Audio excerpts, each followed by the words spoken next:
एक साल मेरा सुप्रीम कोर्ट में ये केस चला और केस किसने किया? एक मंशियात फरोश जिसके ऊपर एफडीन का केस है और क्योंकि और नवाज शरीफ को कोई आदमी नहीं मिला होगा, मनी लॉन्ड्रर को एक मंशियात फरोश ही मिला होगा जिसने 1 साल केस किया।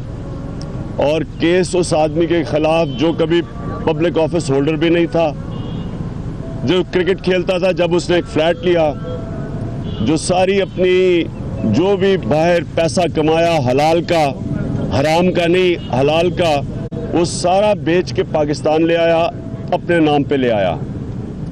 और अल्लाह का शुक्र है कि सारी मनी ट्रेल भी मिल गई, सबूत भी मिल गए सारे कि कितने का फ्लैट लिया, कैसे लिया, बेचा, कितने का बेचा, और फिर जो मनी ट्रेल पाकिस्तान में आने की थी वो भी सारी दे दी। 60 डॉक्यूमेंट्स दिए मैंने सुप्रीम कोर्ट को, 60। और जिसने केस करवाया नवाज शरीफ, उसने 300 अरब रुपया इस मुल्क से बाहर लेके गया जो उसने जवाब देना है। 300 अरब रुपया इस गरीब कौम का बाहर लेके गया मनी लॉन्ड्रिंग करके।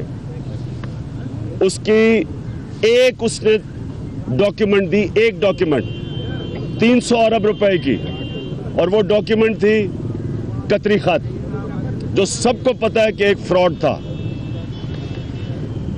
तो ये जब मेरा मुआवजा किया गया 1 साल, मुझे ये तकलीफ ये है कि जब एक माशरे के अंदर इखलाकियात ख़त्म हो जाती है, जब एक माशरे के अंदर मॉरल वैल्यूज़ ख़त्म हो जाती हैं, तब एक मुकाबला किया जाता है, मुआवजा किया जाता है एक मुल्क का सबसे बड़ा मनी लॉन्ड्रर जिसने इस गरीब कौम का पैसा चोरी किया, और एक आदमी जो बाहर क्रिकेट खेल के बाहर की हलाल की कमाई पाकिस्तान में लेके आता है। ये मुआवजा हुआ 1 साल से।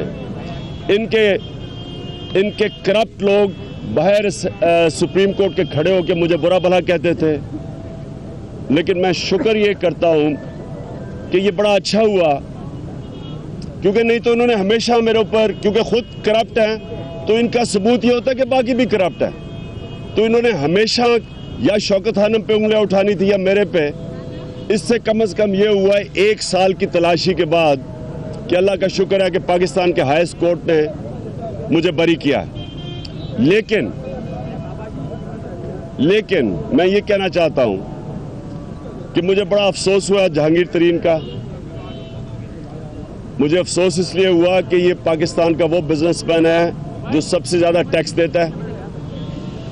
इसने जो अपना असासा बाहर, जो जिसके ऊपर टेक्निकल रीजंस के ऊपर आज इसको डिस्क्वालीफाई किया, वो ये नहीं था कि वो डिक्लेयर्ड नहीं था। जिस तरह इनके मेफेयर के महलात तो डिक्लेयर्ड ही नहीं थे, तो पनामा में पकड़े गए, वो उसके बच्चों के नाम पे डिक्लेयर्ड था। इससे जहांगीर तरीन को कोई फ़ायदा नहीं होना था अगर ये इसके नाम पे होता या बच्चों के, क्योंकि टैक्स इनकम थी, मनी ट्रेल के ज़रिए बाहर गया था। लेकिन सुप्रीम कोर्ट का फैसला हम तस्लीम करते हैं। उन्होंने टेक्निकल रीज़न के ऊपर इनको डिस्क्वालीफाई किया और वो रिव्यू भी करेंगे। लेकिन मुझे अफसोस है कि कोई भी इस मुल्क में एक आदमी जो ईमानदारी से पैसा कमाता है, टैक्स देता है, उसका मुआवजा ना किया जाए इन डाकुओं से जिनके पास कोई ना सबूत है, ना ये बता सकते हैं कि ये लंदन के फ्लैट किधर से लिए, ना ये बता सकते हैं कि ये इतना पैसा किधर से इकट्ठा हुआ। ये कोई चीज़ इनके पास नहीं है, जो कि सिर्फ एक कतरी खत आखिर में लेके आते हैं कि जी एक कतरी खत ने बच्चे भी अरबोपति बने, कतरी ने पैसा दिया। अल तौफीक की जजमेंट जिधर उन्होंने अरबों रुपया देना था बैंक डिफॉल्ट का, वो भी कतरी ने दिया। 4 लंदन के महलात वो भी कतरी ने दिए। ये इनकी सारी डॉक्यूमेंट्स है। तो इसका मुआवजा करना उन लोगों से जो अपनी हलाल की कमाई करते हैं, जो इस टैक्स देते हैं, जो दयानतदारी से इस मुल्क में रहते हैं, उनका और इन चोरों का मुआवजा करना यही जुर्म है। और ये मैं आज आपको कह दूं, ये कोई भी मगरबी जमहूरियत होती, कभी भी ऐसा मुआवजा वहाँ नहीं होता। اور یہ میڈیا کے اندر میں آج خاص طور پہ جیو اور شکیل الرحمان کو کہنا چاہتا ہوں کہ اس کی چینل نے پوری کوشش کی کہ لوگوں کو دھوکہ دیا جائے، مس لیڈ کیا جائے، ایک چور کو بچانے کی پوری کوشش کی اس نے. یہ سب سے آگے تھا کہ جو بھی عدالت سے چیز ہوتی تھی وہ غلط پیش کرتے تھے، پبلک کے سامنے غلط ایک تاثر دیتے تھے، غلط ہیڈ لائن لگاتے تھے. میں انشاءاللہ ابھی میں سوچوں گا، میں اپنی وکیل سے بات کر کے میں اس کے اوپر کیس کروں گا کہ جس طرح اس نے میرے اوپر جان کے ڈسٹارٹ کر کے سپریم کورٹ کی جو ہیئرنگ ہوئی ہے اس میں انہوں نے جان کے میرے خلاف یہ ایسا تاثر دیا ہے کہ جس طرح میں بھی ادھر ہی کھڑا ہوں جدھر نواز شریف ایک ڈاکو ملک کا کھڑا ہوا ہے. اور مجھے آخر میں یہ خوشی ہے کہ مجھے موقع ملا ساری چیزیں ایسی تلاشی. میں چیلنج کرتا ہوں کسی پارلیمنٹیرین کو اس طرح کی ایسی تلاشی لو، کوئی نہ کوئی آپ کو چیز مل جائے گی ٹیکنیکل ریزن.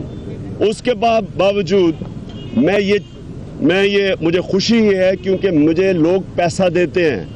میرے اس وقت 2 ہسپتال کینسر بن چکے ہیں، تیسرا کراچی میں بننے والا ہے، چوتھی یونیورسٹی ہے. سارے لوگ میرے پہ اعتماد کرتے ہیں، پیسہ دیتے ہیں. اس لیے کم از کم مجھے موقع ملا کہ میرا سارا سب کچھ اب لوگوں کے سامنے آ گیا جو بھی میرے پاس ہے. آخری چیز، میں سخت مذمت کرتا ہوں نیب کی. یہ نیب نے بچایا ہے حدیبہ پیپر مل میں شہباز شریف کو اور شریف خاندان کو. انہوں نے پوری مدد کی ہے. آج سے 20 سال پہلے 1.25 ارب روپیہ منی لانڈر ہو کے باہر گیا تھا جو حدیبہ پیپر مل کا کیس ہے. یہ کوئی کیس میرٹ کے اوپر یہ فیصلہ نہیں ہوا، یہ ٹیکنیکل گراؤنڈز پہ ہوا ہے کیونکہ نیب نے کیس ہی صحیح معنی میں پریزنٹ نہیں کیا سپریم کورٹ کے سامنے. نیب نے کیوں نہیں کیا؟ کیونکہ پہلے نیب کا چیئرمین ملا ہوا تھا ان کے ساتھ. انہوں نے نیب پہ اپنے لوگ رکھوائے ہوئے ہیں. مافیا ایسے آپریٹ کرتا ہے. یہ ہے مافیا کہ پہلے اپنے لوگ اداروں کے اوپر رکھا دو، پھر دبا کے کرپشن کرو، پھر آپ کو کوئی پکڑنے جائے تو وہی جو ادارے جنہوں نے کرپشن پکڑنی ہوتی ہے وہ آپ کو بچا لیں.